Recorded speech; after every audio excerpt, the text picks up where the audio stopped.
हूं श्वेता सिंह।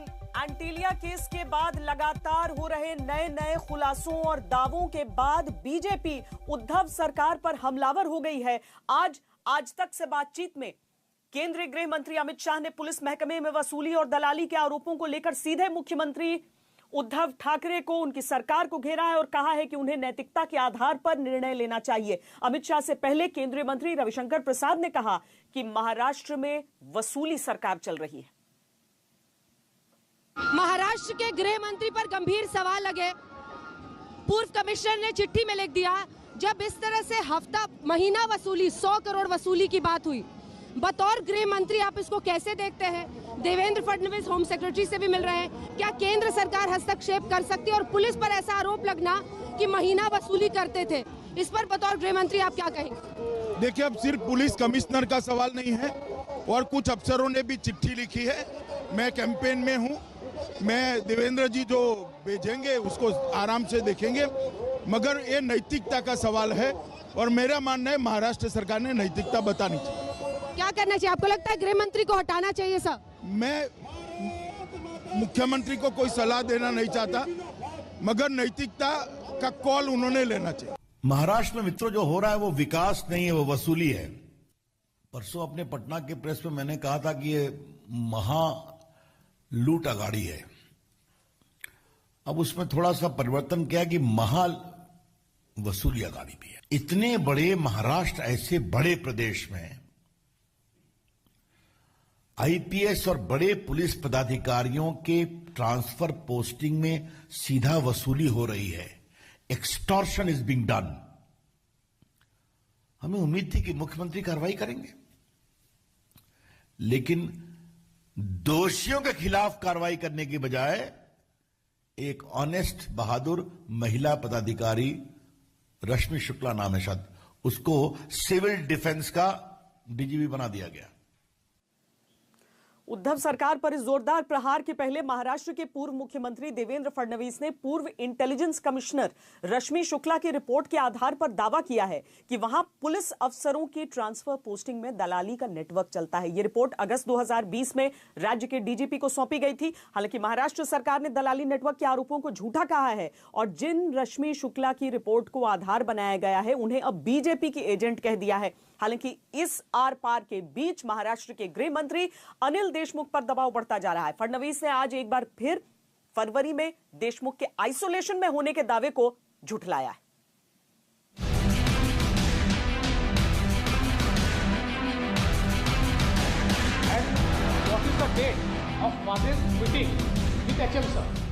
महाराष्ट्र में पुलिस वालों से वसूली कराने का आरोप ठंडा भी नहीं पड़ा है कि राज्य के गृह विभाग की नाक के नीचे अफसरों की ट्रांसफर पोस्टिंग में दलाली नेटवर्क के आरोप लग गए। राज्य के पूर्व मुख्यमंत्री Devendra Fadnavis 6.3 GB data call records और पूर्व इंटेलिजेंस कमिश्नर रश्मि शुक्ला की रिपोर्ट्स के आधार पर उद्धव सरकार पर नया हमला बोल गए। रैकेट, ये मिनिस्टर का नाम इस्तेमाल कर रहा है, उनके ऑफिस के लोगों के नाम आ रहे हैं और कहीं ना कहीं ट्रांसफर पोस्टिंग में पुलिस वालों से सीधी बातचीत चल रही है। तो उन्होंने बकायदा उसके बारे में डीजी साहब के ध्यान में ला कर दिया। रश्मि शुक्ला ने 25 अगस्त 2020 को तत्कालीन महाराष्ट्र डीजीपी सुबोध जायसवाल को सौंपी रिपोर्ट में लिखा था, ऐसी शिकायत मिल रही थी कि दलालों का एक नेटवर्क बन गया है जिसके नेताओं से अच्छे संबंध हैं। ये नेटवर्क पुलिस अफसरों से पैसे लेकर उन्हें मनचाही पोस्टिंग दिलाता है। इन आरोपों की जांच के लिए कुछ संदिग्धों के फोन सर्विलांस पर लिए गए थे। रिपोर्ट फोन सर्विलांस के आधार पर तैयार की गई थी। उसी का सीडीआर लेकर फडणवीस प्रेस कॉन्फ्रेंस लेकर आए थे। रश्मि शुक्ला की रिपोर्ट में लिखा गया है,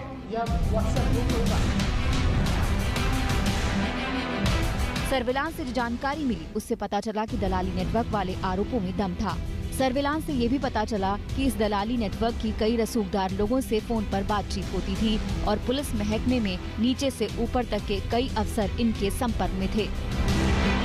रिपोर्ट में उच्च स्तरीय जांच कराने और मामले को मुख्यमंत्री के संज्ञान में लाने की सिफारिश थी, लेकिन देवेंद्र फडणवीस के आरोपों के मुताबिक रश्मि शुक्ला की रिपोर्ट पर न तो कार्रवाई की गई, उल्टा रश्मि के करियर को नजरअंदाज किया गया। आश्चर्य की बात यह हुई कि मुख्यमंत्री जी के यहां से वो रिपोर्ट गृह मंत्री जी के यहां चली गई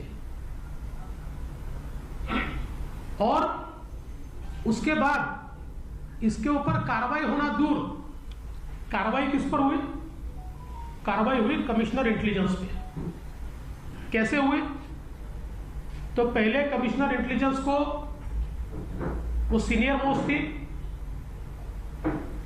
डीजी का उनका प्रमोशन था, उनका डीजी का प्रमोशन रोक दिया गया और उनके नीचे वालों को एडवांस प्रमोशन दिया गया।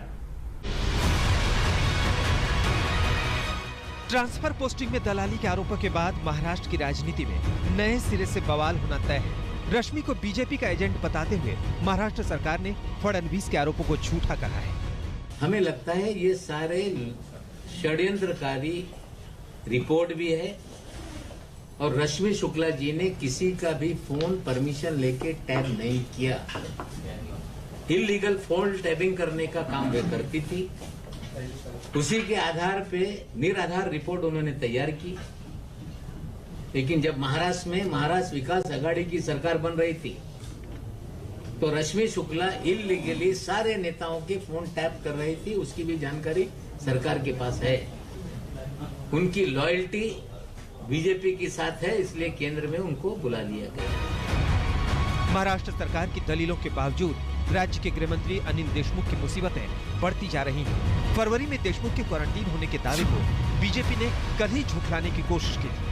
फडणवीस अब कथित क्वारंटीन पीरियड में देशमुख के कार्यक्रमों का ब्यौरा सामने रख रहे हैं। देशमुख 15 फरवरी को प्राइवेट जेट से मुंबई आए थे। 17 फरवरी को 3 बजे मुंबई के सह्याद्री गेस्ट हाउस आए। 24 फरवरी को महाराष्ट्र के गृह मंत्रालय गए थे। गौरतलब है कि पूर्व पुलिस कमिश्नर परमबीर सिंह के आरोपों के बाद एनसीपी प्रमुख शरद पवार ने कहा था कि देशमुख क्वारंटीन थे तो निलंबित एपीआई सचिन वाजे से कैसे मिल सकते थे। मुंबई से साहिल जोशी और दिल्ली से तंसीम हैदर के साथ आज तक ब्यूरो। चलिए हम दंगल में चर्चा की शुरुआत करते हैं। इस समय हमारे साथ भारतीय जनता पार्टी के प्रवक्ता प्रेम शुक्ला जुड़ रहे हैं, क्लाइडो क्रास्टो जो कि प्रवक्ता हैं एनसीपी के, किशोर तिवारी शिवसेना के नेता और पीके जैन पूर्व एडीजीपी महाराष्ट्र। सबसे पहले तिवारी जी मैं आपके पास और आपसे सवाल पूछना चाहूंगी कि कोई भी अगर एक सवाल उठा देता है, एक चिट्ठी लिख देता है, अगर यही कह देता है कि जांच होनी चाहिए, तो वो किसी दूसरी पार्टी का एजेंट कैसे हो जाता है? क्या इस तरह की चिट्ठी को गंभीरता से नहीं लेना चाहिए? नहीं, हमने गंभीरता से लिया है। चलो, मैं पहली बार तुम्हारी चर्चा में आया हूँ और बहुत दिन से तुमको देखता था और एक बहुत ही मेधावी पत्रकार हो, तो तुम्हारे करियर के लिए शुभकामनाएं देता हूँ और इसके बाद मैं जवाब दूंगा। अब देखिए, रश्मि शुक्ला जी ने जिनके फोन टैप किए और जिनका नाम उस लेटर में है, वो लोगों को 2017 में भी दलाली के आरोप में अरेस्ट किया गया है। अब मैं स्पष्ट करूं कि बीजेपी के वक्त तो कांस्टेबल लोगों के दलाली की भी ली जाती थी और नेताओं को तो अधिकारी मिलके मनपसंद पोस्टिंग लेते हैं, लेकिन रश्मि शुक्ला ने जो 12-13 ऑफिसरों के नाम दिए हैं, उसमें से तो एक अफसर मेरे जिले में ट्रांसफर होके आया और मैं तो आश्चर्य कर रहा हूँ, उन्होंने सब 2 नंबर के धंधे बंद कर दिए और इतने कड़क है वो कि सारे लोग बंबई में जाके उनकी ट्रांसफर की ट्राई कर रहे हैं। देखो, रश्मि शुक्ला जी ने 2017 के आरोपियों का नाम लिया। देखो, 15, 16, 17 के अंदर बड़ी वसूली हुई थी।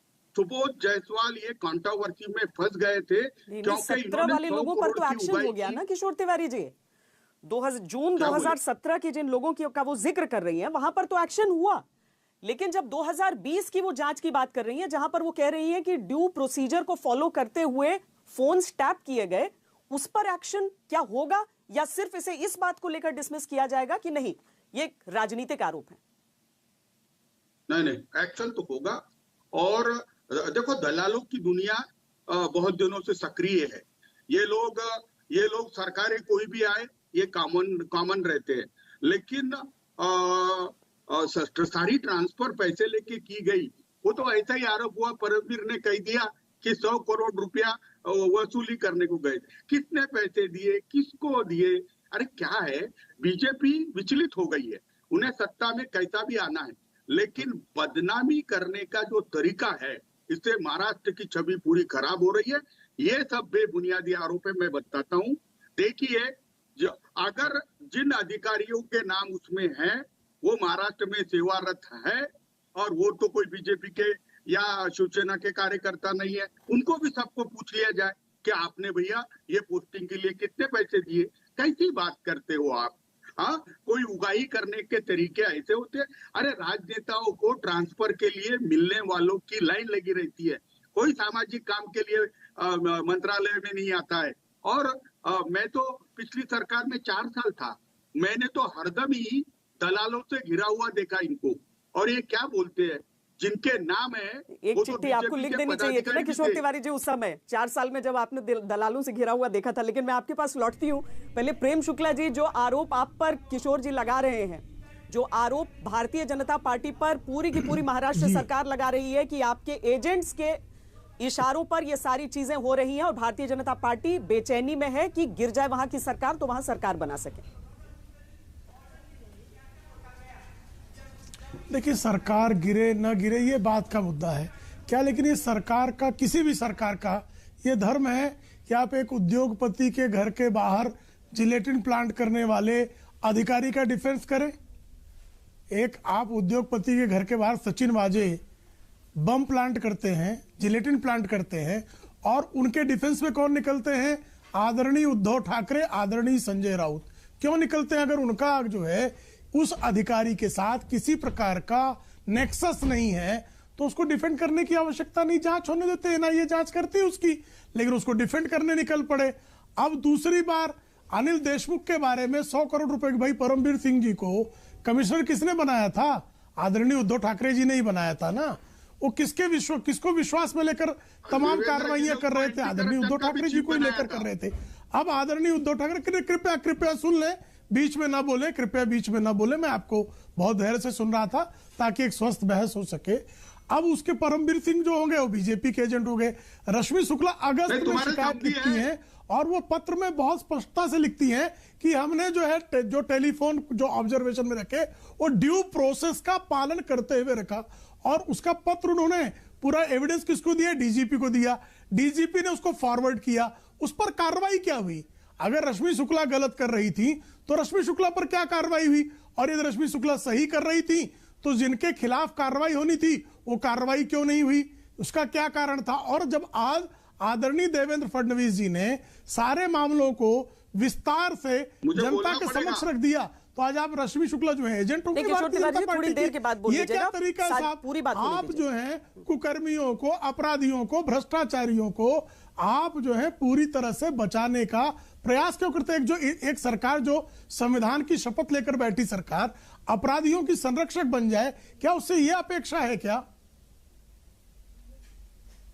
चलिए प्रेम शुक्ला जी, आपने आरोप लगा दिए हैं। किशोर तिवारी जी, मैं आपसे जवाब लूंगी, लेकिन उससे पहले एक बार जरा हम शुरुआती प्रतिक्रियाएं सबसे ले रहे हैं। क्लाइडो क्रास्टो जी, ये समझाइए कि अगर राजनीतिक आरोप भी हैं, क्या ये इतने गंभीर नहीं है? क्या ये जो रश्मि शुक्ला की ओर से जो रिपोर्ट दिया गया, अगस्त की बात है, अगर वाकई राजनीति होती तो आज जाकर क्यों इसे सार्वजनिक किया जा रहा होता? आज क्यों उसके जो टेप्स हैं उसे जाकर केंद्रीय गृह सचिव को देने की बात? यही तो सवाल है ना। नहीं, सवाल तो यही है कि अगर वाकई राजनीति होती अगस्त में थोड़ा और अस्थिर कर देते आपको। नहीं, मेरा श्वेता जी, क्या मैं बात कर सकता हूं? आपने सवाल किया, क्या मैं उत्तर दे सकता हूं आपके प्रश्नों का? ठीक है। सबसे पहले मैं आपसे ये कहना चाहता हूं कि मेरा नाम क्लाइड है, क्लाइड क्रास्टो। हाँ, ये आपसे कहना चाहता हूं मैं। अच्छा, दूसरी बात है, आपने कहना कि ये राजनीति है। राजनीति, हाँ कोई बात नहीं। राजनीति नहीं तो क्या है? हमारा सवाल ये है कि परमवीर सिंह जी जो है आज सवाल उठा रहे हैं, क्या अगस्त में उन्हें पता नहीं था? क्या उन्हें फरवरी में पता नहीं था? ये बातें उनको पता थी, ये सब चीजें उनके जानकारी में थे। अगर वो कहते हैं कि उन्होंने लेटर लिखा है कि ये चीजें हुई है, वो कहते हैं, ठीक है, तो जब क्यों नहीं कहा उन्होंने? जब उनका तबादला हुआ तब जाकर ये बात कर रहे हैं। अभी आप कह रहे हैं रश्मि शुक्ला जी के बारे में, ठीक है, रश्मि शुक्ला जी ने जो उनके जो रिपोर्ट है, रिपोर्ट में जो नाम दिए हैं उनमें से 4 नाम मैं आपको पढ़कर सुनाना चाहता हूं, क्योंकि आप फडणवीस साहब भी बहुत पेपर लेकर घूम रहे हैं, इसलिए आज मैं भी पेपर लेकर आया हूं। उसमें 4 नाम है और मैं बड़े बड़े नाम जो उनका उल्लेख करना चाहता हूं। एक तो संदीप बिश्नोई है, विपिन कुमार सिंह है, संजय वर्मा है और विनय चौबे। ये 4 नाम उन्होंने क्या किया, इनमें डीलिंग हुई है, ट्रांसफर के लिए पैसे लेकर डीलिंग हुई है। यह कोई भी ट्रांसफर हुआ नहीं है। जो उन्होंने नाम दिए हैं वहां पर, उनके फेरिस्त में जो नाम है, 80% नाम जो है उनका तबादला हुआ ही नहीं है। ये झूठ वाली बात जो लेकर देवेंद्र फडणवीस जी घूम रहे हैं, ये कुछ भी नहीं। पहले उन्होंने कहा कि भाई प्रेस कॉन्फ्रेंस लिया अनिल देशमुख साहब ने, तो हमने बता दिया कि भाई वो जब निकल रहे थे अस्पताल से तो कई चंद पत्रकारों ने उनसे सवाल किया, तो वो बैठकर उन्होंने जवाब दिया। फिर वो कह रहे थे कि भाई वो कहीं और गया। अभी ये बता रहे हैं कि मूवमेंट, आप मूवमेंट सिर्फ बातें कर रहे हैं, सिद्ध कर दीजिए। आदरणीय अनिल देशमुख साहब जब 15 या 16 फरवरी से जब घर पर थे, 27 तारीख तक वो कहीं नहीं गए, कोई मूवमेंट नहीं। सिर्फ जो मैदान में, ग्राउंड में सेहत की वजह से एक राउंड मारते हैं ना, उस तरह के वो निकले थे बाहर, वो मूवमेंट का रिकॉर्ड है। अभी वो कहते हैं कि मेरे पास जो भी नाम है मैं सिर्फ सेंट्रल के होम सेक्रेटरी को जाकर दूंगा या मैं उनको बताऊंगा। क्यों नहीं बताते? हमने बता दी। ये जब नाम जो बता रहे हैं, जो नहीं बताना चाहते, क्योंकि उसमें सत्य है ही नहीं, क्योंकि ट्रांसफर हुआ ही नहीं है। मैं आपको नाम बता कर रहा हूं। तो ये झूठ बोलने के बाद गोल गोल घुमाकर बात करना है। देखिए, तब तो अगर अच्छा उनके पास ये सब डिटेल्स था और वो कहते हैं कि हमारे पास सच्चाई है, सीधे आप लोग इसे इसका जांच होने दीजिए, अदालत तक भी मामला पहुंचेगा तो आप लोग तो दूध का दूध पानी का पानी हो ही जाएगा। होने दीजिए, सवाल ये उठ जाता है होने दीजिए ना। हम तो कहते हैं श्वेता जी, हम खुश है, हम नहीं सुनिए, हम खुश है, जांच होने दीजिए, हम तो खुश है, ये जांच होने दीजिए। परमवीर सिंह जी जो सर्वोच्च न्यायालय में गए, सुप्रीम कोर्ट में गए, हम तो बहुत खुश है। क्यों सच्चाई बाहर आएंगी? क्यों? अगर ये जब से ये कर रहे हैं देवेंद्र फडणवीस जी, प्रेस कॉन्फ्रेंस ले ले, पॉइंट टू पॉइंट उनके प्रश्नों को जो है उत्तर देकर हमको झूठ साबित कर रहे हैं, तो हम तो खुश है कि आज हो जाने दीजिए। हाँ, ये जो कर रहे हैं ना, हो जाने दीजिए कि उनका जो झूठ है ना, उनका पर्दाफाश हम कर रहे हैं। पॉइंट टू पॉइंट आपको बता रहा हूं मैं। आने दीजिए, आज कल परसों करने दीजिए कि जनता के सामने, देश के सामने ये कितना झूठ बोल सकते हैं और कितने हद तक गिर सकते हैं, उसकी सच्चाई जो है हम जनता के सामने लेकर आएंगे। तो करने दीजिए, हम तो बहुत खुश है। आने दीजिए और सवालों को, और हम जवाब देंगे और सच्चाई बताएंगे लोगों को। चलिए, महाराष्ट्र के पूर्व एडीजीपी पीके जैन भी हमारे साथ इस समय जुड़े हुए हैं। जैन साहब, ये समझाइए कि ये सब कुछ जो चल रहा है, लोगों को लगता था कि मुंबई से सिर्फ फिल्में निकलती हैं, लेकिन मुझे लगता है कि फिल्मों का इंस्पिरेशन ज्यादा निकलता है। ये सारी चीजें सचमुच जिस तरह से हो रही हैं, जिस तरह की चिट्ठियां सामने आ रही हैं, जिस तरह की चिट्ठियां सामने आने के बाद पुलिस अफसरों को एजेंट कहा जा रहा है, नेताओं का, पार्टियों का, इसमें क्या सच्चाई है और क्या जांच होनी नहीं चाहिए इस पूरे मामले में? मुझे 2 मिनट बोलने के लिए दीजिए। देखिए, रश्मि शुक्ला जो है वो बहुत ही बेहद प्रामाणिक और एफिशिएंट अधिकारी हैं। उनकी ऑनेस्टी के बारे में किसी के मन में कोई संदिग्धता नहीं होनी चाहिए। अगर उन्होंने अगस्त महीने में एक चिट्ठी अपने डीजीपी को लिखी थी जो प्रॉपर चैनल से सरकार के पास पहुंची, तो उस चिट्ठी के ऊपर अगस्त से लेके आज तक क्या कार्रवाई की गई? सरकार ने कोई जांच बिठाई क्या? उसके ऊपर कोई ऑफेंस दाखिल किया क्या? उन्होंने बड़ा क्लियरली, मैंने भी वो पूरी चिट्ठी पढ़ी है जो आज मीडिया में घूम रही है, उसमें बड़ा क्लियरली लिखा है कि पूरे ट्रांसक्रिप्ट हमारे पास में सील्ड एनवेलप में हमारे पास में रिजर्व रखे हुए हैं। सरकार ने अगर कोई जांच की होती तो पता चल जाता इसमें एजेंट कौन है, उन एजेंट के आगे कनेक्शन क्या क्या है, कहां पैसा जाता था, कहां नहीं जाता था, जो भी चीजें थी वो स्पष्ट सामने आ जाती, लेकिन उसकी कोई जांच नहीं की गई। आज परमवीर सिंह ने यह मामला उजागर कर दिया, इसलिए जांच की बात चल रही है। रश्मि शुक्ला को बीजेपी का एजेंट बोला जा रहा है। अब आप हर अधिकारी जो ईमानदारी से अपना काम करना चाहता है उसको अभी आप पॉलिटिकल हलकों में बांट देंगे तो कैसे काम चलेगा? नंबर 2, तिवारी जी ने बोला कि उनको मालूम है कि पिछले सरकार में 4 साल उन्होंने देखा पूरी सरकार दलालों से घिरी रहती थी।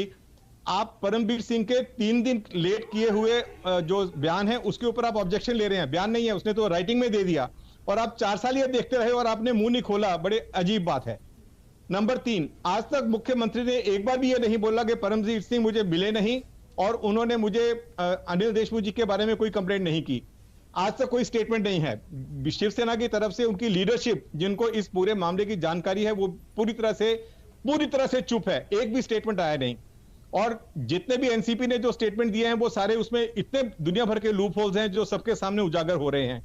मेरा ये बोलना है कि हम हर चीज को पॉलिटिक्स की परिधि में बांट देते हैं। लूप होल जो एनसीपी में है कि बीजेपी वालों में है?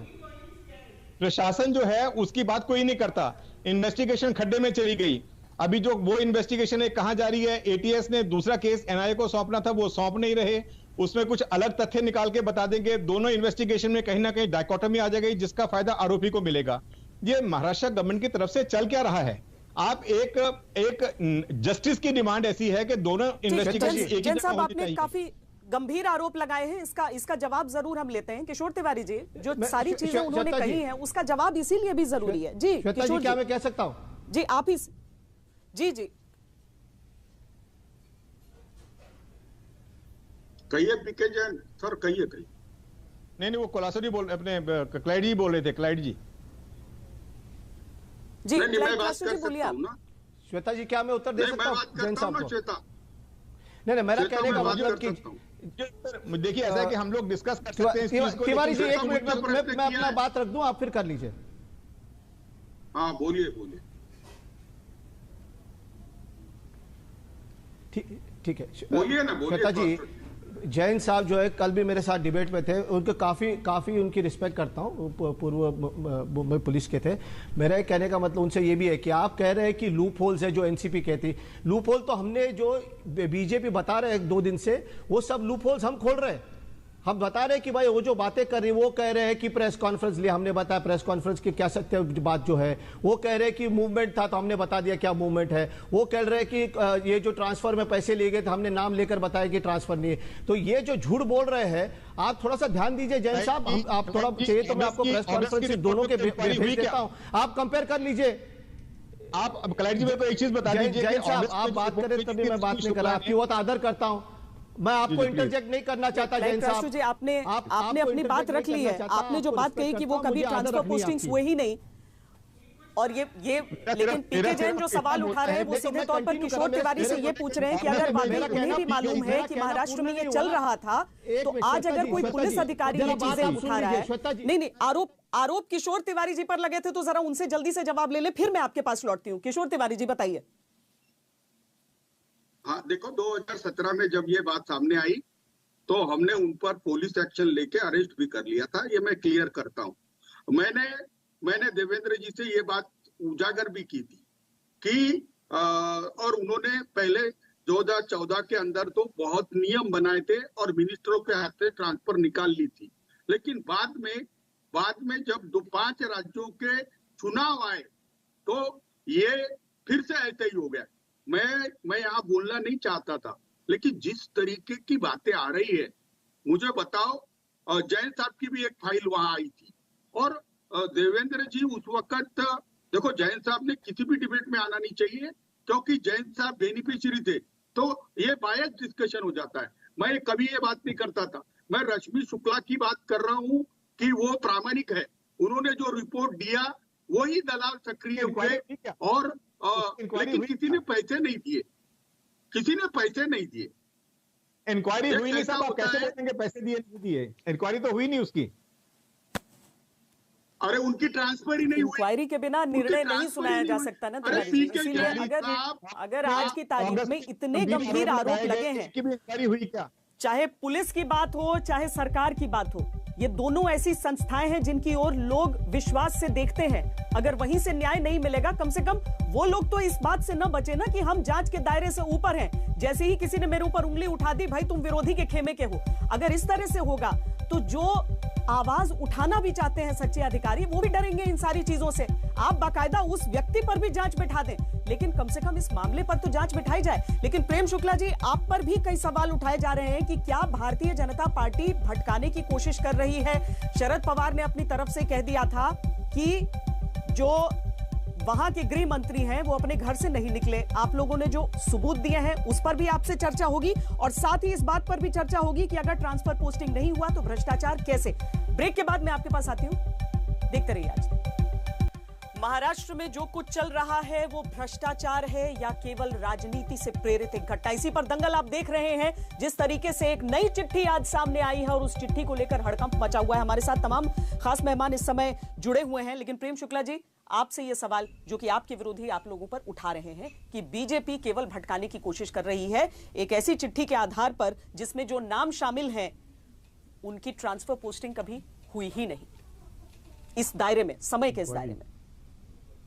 देखिए, आप उस नहीं पहली बात तो क्या पूरा जितने नाम हैं क्या सार्वजनिक कर दिए गए हैं? क्या जो उसमें जो उस पेन ड्राइव में सुश्री रश्मि शुक्ला ने दिया था, क्या सारा का सारा जो है सार्वजनिक किया गया है? और क्या उसकी जांच की गई है? और बिना जांच किए जो है, नहीं कृपा करके उसके एनेक्सर्स, किशोर तिवारी जी उन्होंने सुन लिया है, उन्होंने एनेक्सर्स नहीं सार्वजनिक किए हैं। एनेक्सर्स नहीं, कृपा करके चीखिए, चिल्लाइए मत किशोर तिवारी जी, चिल्लाइए मत। चिल्लाने से कुछ लाभ नहीं होगा, क्योंकि आपकी चोरी पकड़ी गई है। महाराष्ट्र वसूली आघाड़ी का चेहरा बेनकाब हुआ है। बोल लेने दीजिए, नहीं तो आपको अपने ऊपर लगे आरोप ही नहीं सुनाई देंगे। एनेक्सर सार्वजनिक नहीं किए गए हैं,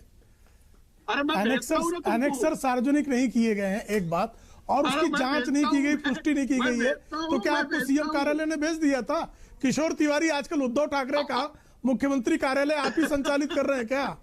मुख्यमंत्री कार्यालय आप ही संचालित कर रहे हैं क्या? किशोर तिवारी आपको मुख्यमंत्री समय देता नहीं है और मीडिया में आके रोते हैं और दुनिया भर की बातें करते हैं। आप कुछ दिन पहले मीडिया में आकर रो रहे थे कि उद्धव ठाकरे मुझे समय नहीं दे रहे हैं, और अभी बता रहे हैं कि एनेक्सर जो है मेरे पास आ गए। अभी आपकी स्थिति जो है, कृपा करके, नहीं आप ही रो रहे थे ना 4 महीना पहले किसानों के मुद्दे पर मिलने आए थे, उद्धव ठाकरे आपसे मिलने को तैयार नहीं हुए, राजभवन गवर्नर से मिलकर लौटे आप।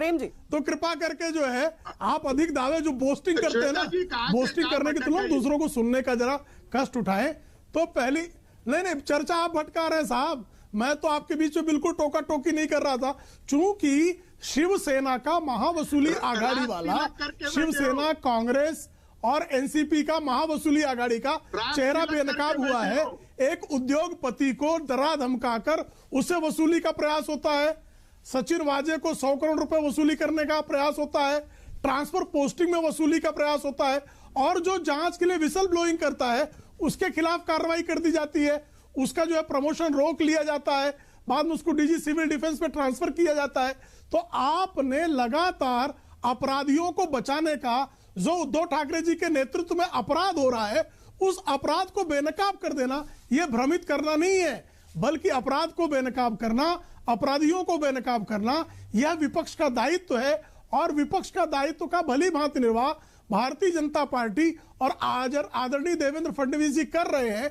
इसीलिए आपको पीड़ा है, इसीलिए आप जो है आपके चेहरे पर से जो रौनक गायब है, उसका कारण ये है क्योंकि आपकी चोरी पकड़ी गई है। लेकिन चोरी और सीनाजोरी दोनों आपराधिक कृत्य हैं, चोरी और सीनाजोरी दोनों आपराधिक कृत्य हैं, और आपका अपराध जनाब बेनकाब हो गया है। महाराष्ट्र की जनता जान गई है कि आप महावसूली आघाड़ी, एक्सटॉर्शनिस्ट को प्रोटेक्शन देने वाले आप वसूलीबाज हैं, हफ्ताखोर हैं। आपकी हफ्ताखोरी जो है जनता के सामने आ चुकी है, आपका चेहरा काला पड़ चुका है, फिर भी आप कह रहे हैं गिरे फिर भी हमारी टांग ऊपर। ये मुंबईया कहावत है, गिरे फिर भी हमारी टांग ऊपर। जांच का इंतजार करना चाहेगी, दोनों ओर के आरोपों को देखने के बावजूद जांच का इंतजार करना चाहेगी, क्योंकि मुद्दा ये उठा है। क्लाइड जी, क्लाइड क्रास्टो जी, जो चीजें ये कह रहे हैं, श्वेता जी,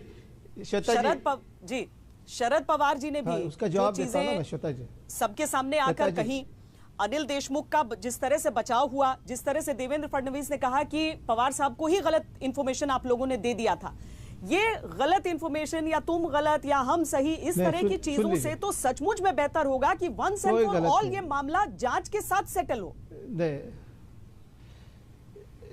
तो कर लीजिए ना, तो मैं सुन लीजिए अभी बात मैं कहना चाहता हूं। देखिए, जब कोई भी बातें कर रहे थे मैं बीच में नहीं बोल रहा था, मैं सुन लेता हूं। ये प्रेम शुक्ला जी जो है ना, हम तो यहाँ लड़ते ठीक है, लेकिन जब हम मिलते तो प्रेम शुक्ला जी और मैं बहुत अच्छी तरह से बात करते हैं, हमारा पर्सनल कुछ नहीं। लेकिन प्रेम शुक्ला जी के बारे में मैं एक चीज़ तो बहुत अच्छी तरह जानता हूँ कि शब्दों के बादशाह है, इनकी शब्दों में शालीनता जो बहुत अव्वल है। तो क्या बड़े बड़े शब्द डाल देते और यहाँ वहाँ से दिशा भूल कर देते। सवाल ये है कि वो जो वसूली की बात कर रहे थे, वो जो बात करते पर्दाफाश की बात कर रहे थे, पर्दाफाश तो हमने किया फडणवीस साहब के झूठों का। वो जो झूठ बोल रहे थे उसका पर्दाफाश हमने किया है। तो मैं तो कहता हूँ फडणवीस जी रोज प्रेस कॉन्फ्रेंस ले, रोज बातें करे, रोज झूठ बोले ताकि हम पर्दाफाश करें। थोड़ी बातचीत करते नहीं तो करने दीजिए रोज। हम तो नहीं श्वेता जी, आप इतने वरिष्ठ पत्रकार हैं, आपके चैनल ने दिखाया कि वो जो अस्पताल के लॉन में बैठकर कर रहे थे, आपके रिपोर्टर ने बताया कि भाई वो सवाल कर रहे थे, पत्रकार जा रहे थे, जब सवाल किया तो बैठे, और आप ये भी कह रहे हैं कि पत्रकार परिषद क्या? श्वेता जी आप नहीं, श्वेता जी, आप इतने वरिष्ठ पत्रकार हैं, आपको पता है प्रेस कॉन्फ्रेंस में और नॉर्मल टिक टैक में क्या फर्क होता है, आपको पता है। आप उस दिशा में नहीं जाइए तो अपना हमारा डिबेट अगली तरफ चले जाएगा। मेरा कहने का मतलब क्या है कि आप कह रहे हैं कि पवार साहब को एक फडणवीस साहब बोलते हैं कि हमने जानकारी झूठी दी। कोई झूठी जानकारी नहीं दी। फडणवीस साहब जो है वो दिशा भूल करने में माहिर है। जब उनके पास कोई मुद्दा नहीं होता, और देखो क्या है, फडणवीस साहब के ऊपर प्रेशर था, वो रोज तारीख पे तारीख दे रहे थे, आज सरकार गिरेगी, कल सरकार गिरेगी, ऐसा होगा वैसा होगा। अब इतने समय बीत गए, कुछ हो नहीं रहा है, तो जैसे दिन बढ़ते जा रहे हैं फडणवीस साहब डेस्परेट होते जा रहे हैं। लेकिन ऐसी कोई आसान काम नहीं कि भाई सरकार गिरा दिया, ये कह दिया, वो कह दिया, नहीं। हम तीनों मिलकर ये सरकार चलाएंगे, 5 साल चलाएंगे, और मैं, आप और प्रेम शुक्ला जी ऐसी डिबेट पर आएंगे और चर्चा करते रहेंगे 5 साल तक, कोई तकलीफ नहीं होने वाली है। लेकिन सच्चाई जो है वो बाहर आ रही है रोज, और आते रहेंगे। और मैं तो धन्यवाद देना चाहता हूं फडणवीस साहब का, रोज पत्रकार परिषद लेकर झूठ निकाले और हम उनका झूठों का पर्दाफाश करते रहेंगे। जैन साहब, श्वेता जी, मैं सिर्फ इतना जिस तरह से विसल ब्लोअर को टारगेट करने की बात, आज चार्टर फ्लाइट का जो मैनिफेस्ट दिया, वो मैनिफेस्ट सही है कि नहीं है? अनिल देशमुख जिस काल में कहा जा रहा है, जिस काल में कहा गया, सही है ना? बस मुझे 10 सेकंड, अरे प्रेम शुक्ला जी, सही है मेरे भाई, श्वेता जी 10 सेकंड, सही है, बम्बई आए थे वो, 10 सेकंड नहीं, कृपा करके मुझे बताइए ना, जब आप कह रहे थे क्वारंटाइन है, क्वारंटाइन पीरियड में आप एयर ट्रैवल की परमिशन कब दे दी आपने? क्वारंटाइन पीरियड में एक मंत्री को आपने ट्रैवल की परमिशन कैसे दे दी? ये कोविड नियमों का उल्लंघन है कि नहीं है? आप क्वारंटाइन पीरियड में आप किसी को ट्रैवल करने का परमिशन दे सकते हैं क्या? और किसी अस्पताल में जो कोविड में कोई एडमिट हो, वो प्रेस कॉन्फ्रेंस कर सकता है क्या? ये भी बता दीजिए। और वो लगातार लोगों से क्वारंटाइन पीरियड में अधिकारियों से मिल सकता है क्या? वो सह्याद्री गेस्ट हाउस जा सकता है क्या? ये सवाल भी पैदा होते हैं ना। सह्याद्री गेस्ट हाउस एक आदमी क्वारंटाइन पीरियड में कैसे गया? क्वारंटाइन पीरियड में उसने विमान प्रवास कैसे किया? प्रेम शुक्ला जी, आपने अपना पॉइंट रख दिया है, आपने अपना पॉइंट रख दिया है। देखिए, ये दो बहुत अलग अलग चीजें हो रही हैं। जी जी राष्ट्र जी बताइए, लेकिन सीधे तौर पर जिस टाइम फ्रेम की बात हो रही है, उस समय कोविड नियम बहुत सख्त थे क्वारंटीन को लेकर। सुनिए, नहीं, सुन लीजिए, प्रेम भाई तो मेरे अच्छे मित्र है, वो हमेशा सवाल करते, मेरा फायदा होता है। सुन लीजिए, पहली बात तो मैंने प्रेस कॉन्फ्रेंस हुआ नहीं, उसकी बात जो है वो एकदम स्पष्ट तरीके से बताई, और ये कोलैबोरेटिव फैक्ट है, वीडियो का है। दूसरी बात ये कहते हैं क्वारंटाइन पीरियड में चार्टर्ड फ्लाइट में आए थे, मेडिकल ग्राउंड्स पे उन्हें कहा गया था कि आप मुंबई जाइए, वो भी हमारे पास लेटर है, सब कुछ हमने पब्लिक डोमेन में किया है। प्रेम शुक्ला जी को बोले इतना होमवर्क कर रहे ना, या फिर फडणवीस साहब जो शेरलॉक होम्स की तरह आजकल आपके दोस्त से आप कह दीजिएगा, कर रहे हैं ना, हम जरा किशोर तिवारी को भी जोड़ लेते हैं इस चर्चा में, बहुत देर से कुछ कहना चाह रहे हैं। तिवारी जी बोलिए। आप मुझे बताइए, जिस फ्लाइट में जो उनके साथ जो साथी हैं, वो सारे क्या डॉक्टर्स हैं क्या? उनके साथ जो साथी ट्रैवल कर रहे हैं? जी प्रेम शुक्ला जी एक मिनट। मेडिकल ग्राउंड्स पर बम्बई आए थे, मेडिकल ग्राउंड्स पे उन्हें बम्बई आना पड़ा। ये आज आप कर लीजिए जाके, थोड़ा सा आप भी शर्लॉक होम्स बन जाइए। लेकिन वो स्टेटमेंट में तो नागपुर में मेरी बात सुन लीजिए, श्वेता जी 1 मिनट बोलना। हम तो शर्लॉक होम्स बन जाएंगे, आप दाऊद इब्राहिम। नहीं, नागपुर में नहीं थे, नागपुर में नहीं। प्रेम शुक्ला जी, क्लाइड कास्ट्रो जी, आप दोनों ने अपनी दोस्ती का बहुत दम भरा है। हम चाहेंगे कि उस दोस्ती को की इज्जत रखते हुए जरा किशोर तिवारी जी को बोल लेने दीजिए। अभी काफी देर से नहीं बोलिए किशोर जी। देखो श्वेता जी, क्या है, जो अत्यंत गोपनीय पत्र है, वो पत्र विपक्ष के नेता के पास आता है। अत्यंत गोपनीय सीडीआर विपक्ष के नेता के पास आता है। और आप पीके जैन साहब भी मुझे कहते हैं कि रश्मि शुक्ला के इंटीग्रिटी पर सवाल मत उठाओ। देखिए, मैंने सुबोध जायसवाल डीजी रहते हुए जिन्होंने पैसे दिए उनकी भी लिस्ट में दे सकता हूं। आप मुझे ये मत बताइए कि देवेंद्र फडणवीस के वक्त प्रवीण परदेशी के कैबिनेट से रखे हुए भाई, आप उसको दीजिए ना, सार्वजनिक आपको अभी का अभी गवाह बना लिया जाएगा। और इतने सारे सबूत अगर आपके पास थे तो आपको रखने नहीं चाहिए थे अपने पास। हाँ, मैं गवाह। मुख्यमंत्री कार्रवाई करें ना, अपराधियों को संरक्षण क्यों दे रहे हैं आप? इतने दिन से वो चीजें क्यों नहीं आपने सामने कही? अगर वाकई ऐसी चीज, ये तो देखिए अगस्त की चिट्ठी है और ये मार्च का महीना है, 7 महीने बाद, और ये बाकायदा जिन जिन को ये एड्रेस था, ऐसा नहीं है कि सीधे तौर पर उसी समय लीक कर दिया गया था इस चिट्ठी को। अगर उस लीक करने वाली बात को या फिर किसी पार्टी के एजेंट होने की बात को इस तरह की, कहीं विसिल ब्लोअर को तो नहीं आप लोग बिल्कुल निशाने पर ले रहे हैं कि जो सफाई करना आपके हिसाब से नहीं है? अरे अफसर है सरकार की, और बहुत सेंसिटिव पोस्टिंग थी। अफसर भी विसिल ब्लोअर होते हैं। अफसर विसिल ब्लोअर नहीं हो सकता है। नौकरी के नियम तोड़े होने पे प्रतिबंध लगा दिया है, नौकरी तोड़ी है इन्होंने। महाराष्ट्र सरकार से गद्दारी की है, इनको नौकरी में रहने का कोई अधिकार नहीं है। ये बात गए वहाँ पर सच बोलना गद्दारी है। किसी सरकार की लॉयलिस्ट नहीं होने की बात है, देश से गद्दारी नहीं करनी चाहिए, बस ये उम्मीद करते हैं अगर किसी ने वर्दी पहन ली है तो। इसीलिए आप किसी एक सरकार से गद्दारी की बात मत कीजिए, चाहे वो केंद्र सरकार हो चाहे महाराष्ट्र सरकार हो। नहीं, जैन साहब मैं आपको जोड़ना चाहती हूँ। पीके जैन साहब, आप पर भी उंगलियां उठा दी गई, लेकिन आप जो रश्मि शुक्ला की बात कर रहे हैं, जी आप बताएं। मैं वही कहने वाला था कि तिवारी जी ने पहले जो था, तिवारी जी ने नहीं, इन्हीं के पार्टी के किसी दूसरे व्यक्ति ने रश्मि शुक्ला को बीजेपी का एजेंट बता दिया। अभी तिवारी जी ने बोल दिया कि पीके जैन भी उनके बेनिफिशियरी हैं। तो आपके टाइम में अजय मेहता हैं, संजय कुमार हैं, दुनिया भर के अधिकारियों को किसी न किसी कमीशन के ऊपर लिया गया है, तो वो सब आपके एजेंट हो गए क्या? तिवारी जी, कोई चीज जब आप बोलते हैं तो जरा जिम्मेदारी से बोलिए। मैं आपका बहुत आदर करता हूं, आप अच्छी बात रखते हैं, लेकिन आप मुझे ये सिर्फ 2-3 चीजों का जवाब दे दीजिए। आप 4 साल तक पिछली गवर्नमेंट के टाइम पे चुप रहे कि आपने बोला कि वहां सब दलाल भरे रहते थे सरकार में, आपने कुछ नहीं बोला। अगस्त महीने से चिट्ठी आई हुई है सरकार के पास में, जिसमें स्पेसिफिक एलिगेशंस सीक्रेट लेटर के द्वारा रश्मि शुक्ला ने भेजे, उसकी जांच नहीं की गई, उसकी बेचारी की बदली कर दी गई। उसके बाद में परमवीर सिंह ने कुछ बोला, आप उसके ऊपर आरोप लगा रहे हैं कि वो बीजेपी का एजेंट हो गया, बीजेपी के साथ में मिल गया, और उसके जो है उसने बदली होने के बाद ही आरोप किए, उसकी जांच नहीं होगी। उसकी जांच आप देना चाहते हैं किसी रिटायर्ड ऑफिसर को, जो फिर आपकी बात सुने। अभी रिबेरो साहब ने तो मना कर दिया, अब आप किसको पकड़ के लाएंगे पता नहीं। जो जांच है मनसुख हुरैन की, जहां से बात शुरू हुई थी, और जो एंटीलिया केस की जो बात है उसकी कोई बात ही नहीं कर रहा। अरे आप जो एटीएस वाला केस है वो भी दे दीजिए एनआईए को, तो कम से कम एक जगह ढंग से जांच तो हो जाएगी, कहीं ना कहीं न्याय तो मिलेगा किसी को। अब ये झगड़े में कुछ होने वाला नहीं। बेहद गंभीर है, जांच इसकी बेहद जरूरी है, और जांच सिर्फ ऐसी ना हो कि चंद मुट्ठी भर लोगों को सिर्फ इसलिए उन पर कार्रवाई हो जाए क्योंकि किसी और को बचाना हो। पूरी निष्पक्षता से, स्पष्टता से, ट्रांसपेरेंसी के साथ ये पूरी जांच होनी चाहिए। हालांकि क्रास्टो जी ने कहा है कि जांच से किसी को किसी भी तरह का ऐतराज नहीं है। उम्मीद है कि ये जांच बिल्कुल होगी और साफ होगी और बिना किसी खौफ के होगी। बहुत बहुत शुक्रिया आप सबका इस पूरी चर्चा में जुड़ने के लिए। दंगल में एक ब्रेक का वक्त हो चला है, देखते रहिए आज तक। पटना में जबरदस्त बवाल हुआ है।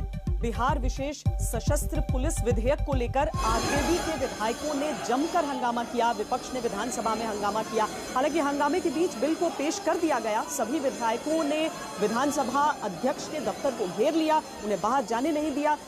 मार्शल के थकने के बाद जिला पुलिस को मौके पर बुलाया गया। पटना के डीएम एसपी पहुंचे। बहुत मेहनत के बाद विपक्षी विधायकों को हटाया गया। इनमें कई विधायक घायल हो गए। हमारे संवाददाता सुजीत झा ने मौके का जायजा लिया।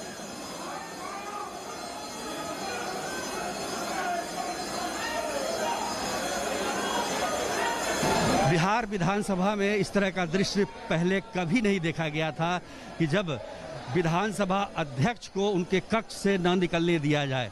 आज सदन 4:30 बजे तक के लिए स्थगित हुआ था, लेकिन विपक्ष के सारे विधायक घेरा बना के उनके चेम्बर के बाहर खड़े रहे और उनको निकलने नहीं दिया गया। लगातार जो है कोशिश की जा रही है। पहले मार्शल के द्वारा कोशिश की गई, उसके बाद से जिला प्रशासन को इसके लिए खबर दी गई। पहली बार पटना के डीएम और एसपी को बुलाया गया है अध्यक्ष को रेस्क्यू करने के लिए, ताकि वो अपने कक्ष से निकलकर सदन में जा सके। सारा मामला बिहार विशेष सशस्त्र पुलिस विधेयक 2021 को लेकर है और इसको विपक्ष लगातार काला कानून बता रहा है। लेकिन सरकार का कहना है कि ये जो बिहार में बीएमपी है, बिहार मिलिट्री पुलिस, उनका नाम बदल कर और उनको कुछ नए अधिकार दिए जा रहे हैं जो कि देश के अन्य राज्यों में भी इसको इस तरह के प्रावधान किए गए हैं। तो ऐसे में विपक्ष इसको मानने के लिए तैयार नहीं है, क्योंकि उसका कहना है कि इससे सशस्त्र बल को विशेष अधिकार मिल जाएगा, बिना वारंट के वो किसी को गिरफ्तार कर सकते हैं, कहीं सर्च कर सकते हैं। ये काला कानून है। जबकि सरकार का कहना है कि ये जो विशेष बल बनाया जा रहा है, ये जो प्रतिष्ठान है, जो सरकार के प्रतिष्ठान होंगी, उसके सुरक्षा के लिए बनाया गया है। जैसे CISF है उसके तर्ज पर ये बनाया जा रहा है। एयरपोर्ट हो या फिर मेट्रो हो या फिर कोई इस तरह के जो प्रतिष्ठान हैं जो ऐतिहासिक महत्व के हैं, उनकी रक्षा के लिए इस तरह का बल का इस्तेमाल किया जाएगा। लेकिन विपक्ष इसको मानने के लिए तैयार नहीं है। बिल पेश हो चुका है सदन में, लेकिन उसको पास कराना अभी बाकी है। दंगल में आज के लिए इतना ही। देश और दुनिया की बाकी खबरों के लिए आप देखते रहिए आज तक। नमस्कार, मैं हूं अंजना ओम कश्यप। हमें उम्मीद है ये वीडियो आपको पसंद आया होगा। लेटेस्ट खबरों के लिए यूं ही देखते रहिए आज तक, और इस वीडियो के पसंद आने पर लाइक, शेयर एंड सब्सक्राइब करना ना भूलें।